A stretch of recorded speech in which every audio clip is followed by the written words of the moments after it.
कहानियां सुनोगे? आओ तुम्हें एक कहानी सुनाता हूं। अमावस की काली रात। अमावस की काली रात में रामपुर गांव में एक भयानक चुड़ैल आती थी, जिसके डर से सभी गांव वाले दरवाजे बंद कर दिया करते थे।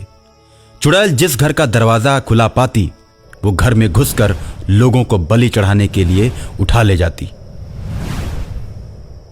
चुड़ैल अपने गुरु को 1000 आदमियों की बलि चढ़ाने की शपथ खा चुकी थी।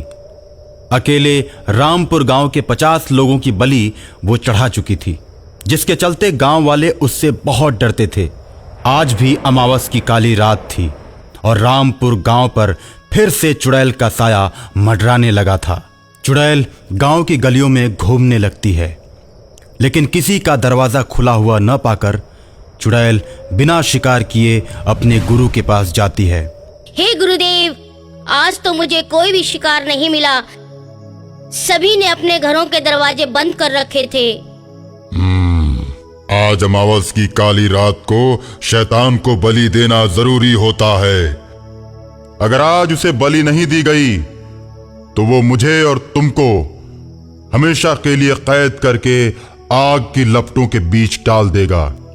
तुम जाओ और जल्दी से जल्दी किसी आदमी को पकड़ कर लाओ। चुड़ैल अपने गुरु की बात मानकर आदमी की खोज में निकल पड़ती है। बलि का समय नजदीक आता जा रहा था। गुरु की बेचैनियां बढ़ती जा रही थी, क्योंकि अब थोड़ी ही देर में शैतान बलि के लिए आने वाला था। चुड़ैल को भी अब शैतान का डर सताने लगा था। चुड़ैल रात में कई गांवों में घूमती है। अंत में उसे एक पागल आदमी दिखाई देता है, जिसे घर वालों ने घर से निकाल दिया था। वो पागल आदमी नदी के किनारे बैठा हुआ था और ठंड की वजह से उसका शरीर कांप रहा था और वो जोर जोर से रो रहा था। चुड़ैल ने जब उसको देखा तो चुड़ैल की आंखों में चमक आ गई। उसने उस पागल आदमी को उठा लिया और उठाकर अपने गुरु के पास लेकर चली गई। चुड़ैल का गुरु उस पागल आदमी से पूछता है, तुम कौन हो? मैं नहीं जानता। तुम्हारा नाम क्या है? मुझे लोग पागल कहते हैं। मैं पागल हूँ। मेरे घर वालों ने मुझे घर से निकाल दिया है और मुझे तुम लोग बहुत भले आदमी लगते हो। इस वक्त मुझे बहुत जोर की भूख लगी है, पहले मुझे कुछ खाने को दो। गुरु भूखे और पागल आदमी को बहुत सारे फल देता है और उसको वहीं पर खड़े रहने के लिए कहता है। उसके बाद उस पागल आदमी को खंभे में रस्सियों से बांध देता है। मैंने कौन सा अपराध किया है जो तुम लोग मुझे खंभे से बांध रहे हो?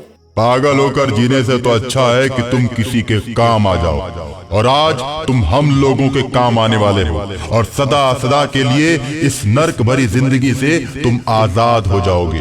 मैं तो ये नहीं जानता कि तुम कौन हो, लेकिन जैसे भी हो तुम गांव वालों से भी बदमाश हो। उन लोगों ने कम से कम मुझे बाहर स्वतंत्रता पूर्वक घूमने फिरने के लिए तो छोड़ दिया था, लेकिन तुमने तो आज मुझे बांध ही दिया।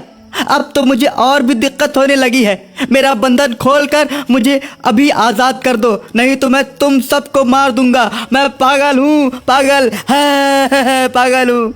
हे, मेरे गुरुजी से इस तरह बात करने की तेरी हिम्मत कैसे हुई? दुष्ट, मैं तेरा खून पी जाऊंगी। गंदे लोग, इससे ज्यादा और कर भी क्या सकते हैं? तुम गंदी हो, खून पीने की बात कर रही हो। चुड़ैल पागल आदमी को मारने के लिए दौड़ती है। नहीं नहीं, तुम इसको मत मारो।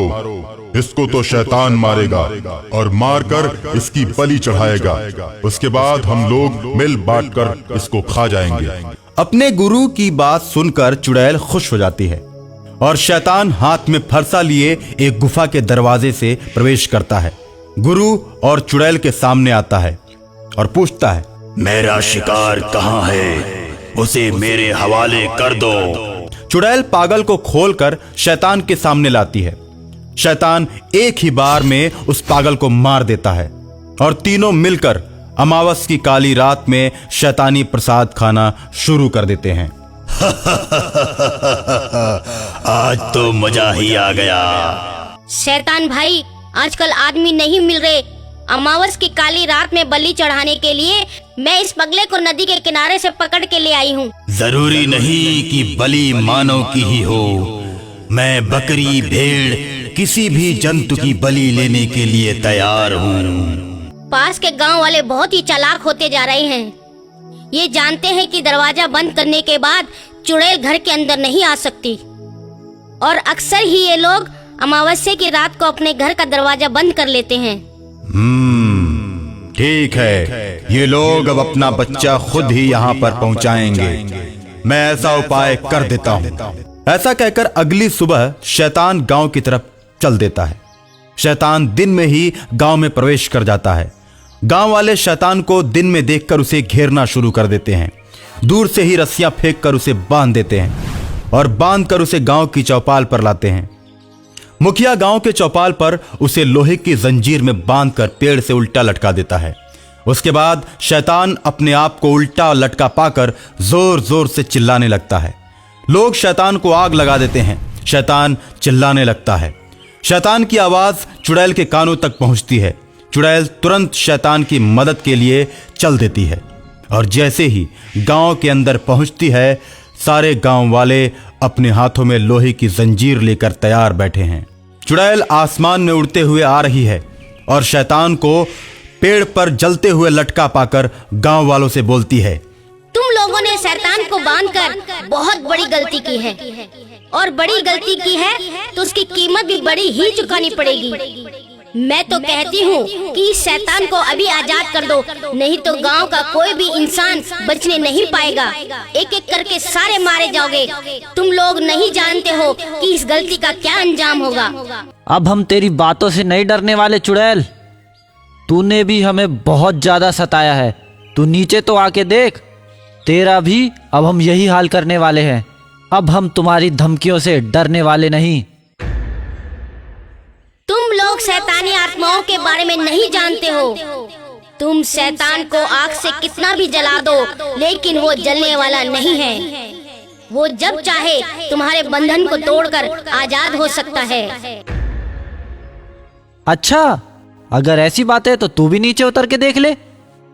गांव वालों के ऐसा कहने पर चुड़ैल गुस्से से आग बबूला हो जाती है और नीचे उतरने लगती है। और जब चुड़ैल नीचे उतर जाती है तो सभी गांव वाले उसके ऊपर जंजीर फेंककर उसे बांध देते हैं। अपने आप को बंधा हुआ पाकर चुड़ैल जोर जोर से चिल्लाने लगती है। उसके बाद गांव वाले देर न करते हुए चुड़ैल को भी आग के हवाले कर देते हैं।